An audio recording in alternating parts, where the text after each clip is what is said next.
Now, what is the consequences of the Venezuelan oil going into US and India not receiving a part of the Venezuelan oil is going to be a problem of concern, because that is one of the sources of oil India was looking at. Now that will be cornered by the US. When the refinery is set up, a portion of the crude will be sold to India, to the world, I would say. And mainly India can be the buyer because it can process that crude. And it will be available at a very low rate when compared to the sweet crude of the Arabic world. India is already tied up with Guyana, which is supposed to have more oil than Venezuela. They're supposed to have a basin with more oil than Venezuela. And Guyana has tied up with India. So there is a source of oil which we may get over a period of time. As long as this war continues, that might be a problem. Whether we can route it through some other means, nobody knows. We have to wait and see.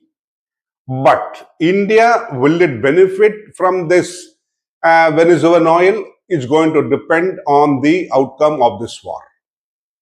Now, coming to this Iran war, what is happening? America and Israel are joined together to put Iran in its place. That is what people are working at. That's what the world is looking at now.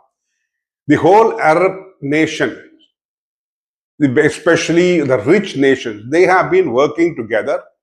They're successful. They have been keeping their economies grow from one level to another, becoming billion-dollar economies overnight. Good strategic management.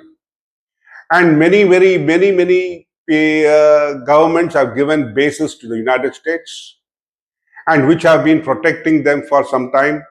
Their armies are very limited because they are not exposed to the wars kind of situation which has existed for Israel.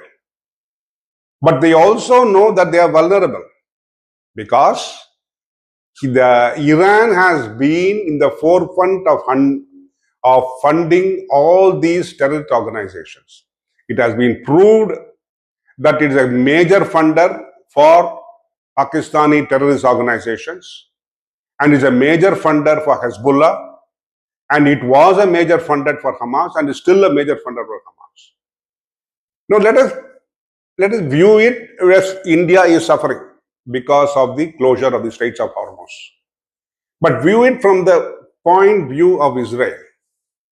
Just imagine that you are always, your children, your family are always on tender hooks, wondering where the next attack is going to come, who are going to be kidnapped, who are going to be killed, when it is going to happen.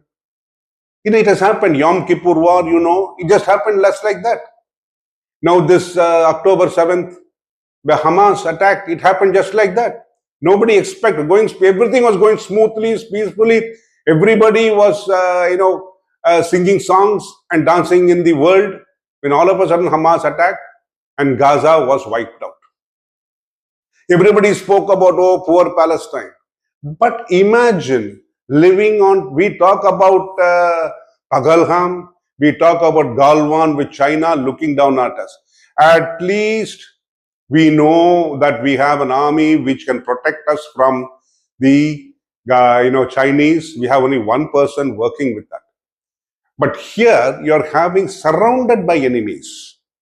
A state surrounded by enemies, and you are looking over your shoulder every minute of the day. I mean, really every minute of the day. In India, at least, people in Punjab don't look every day every minute over their shoulders. It happens, and we are coming to understand that it can happen infrequently, but it can happen. Kashmir is a problem. We all know that. All the army divisions are always on their feet, always on tender hooks, that when the next terrorist attack is going to take place. That is only one state. But just imagine, your whole country is under threat every day, every hour, every minute from a terrorist attack. What are you going to do? That is what has happened. It's a do or die situation for Israel today. They have finished off Hamas. Now they are going after Hezbollah. There are soldiers' feet on the ground in Lebanon. They are going to go all out to finish off the Hezbollah. And after that, they are going to have feet on the ground in Iran. And it's going to happen shortly because it is a wipeout of a terrorist supporting organization. I don't mean the Iran people who are but the people who are running the show are not proving to be worldwide citizens. Well, they can run their show with mullahs, they can run their show with religious ferocity. No, nobody objects to that.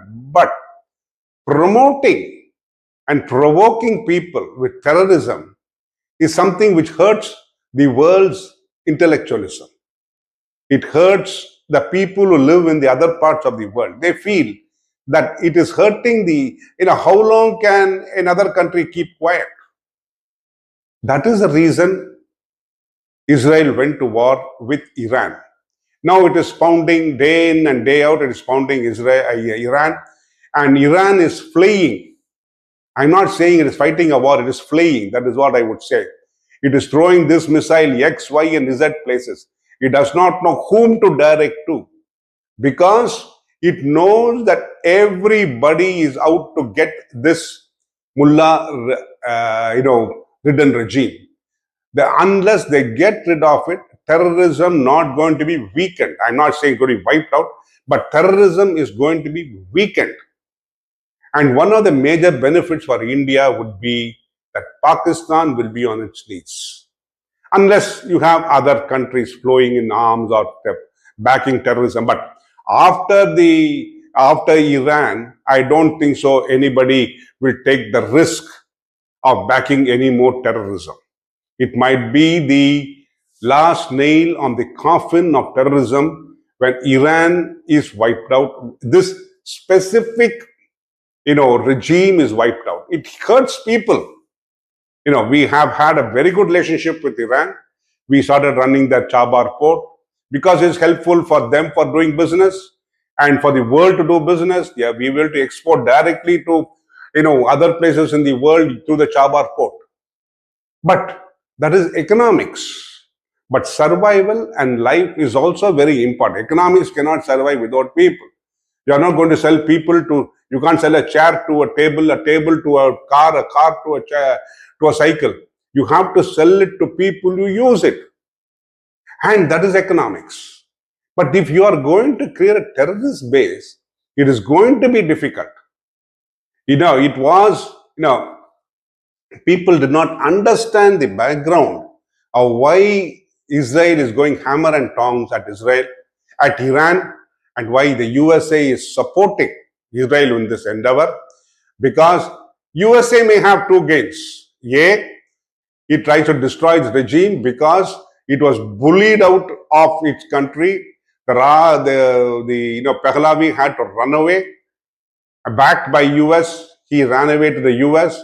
The US was, embassy officials are kept, if you remember, 1979, I think, when the hostage crisis took place. And after the regime came into being, it is still rankling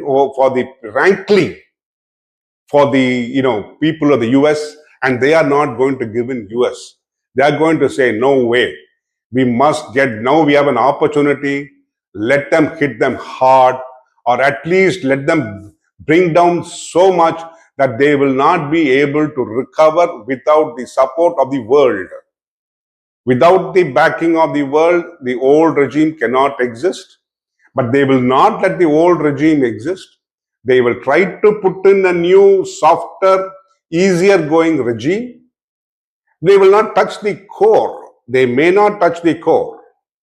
But they may keep a regime going with softer, I would say softer tissues, so that they'll be able to treat them fairly, and the Iranians also will treat others fairly and squarely.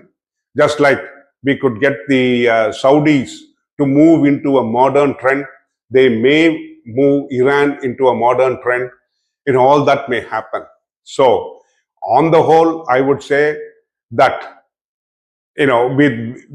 I do not know how far Iran is going to be played with, but it is a do or die situation for the world, assisted by Israel and US.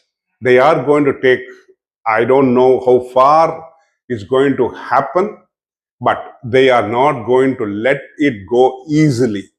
It's going to be a do or die situation, and they will die, but they will also do it. Thank you.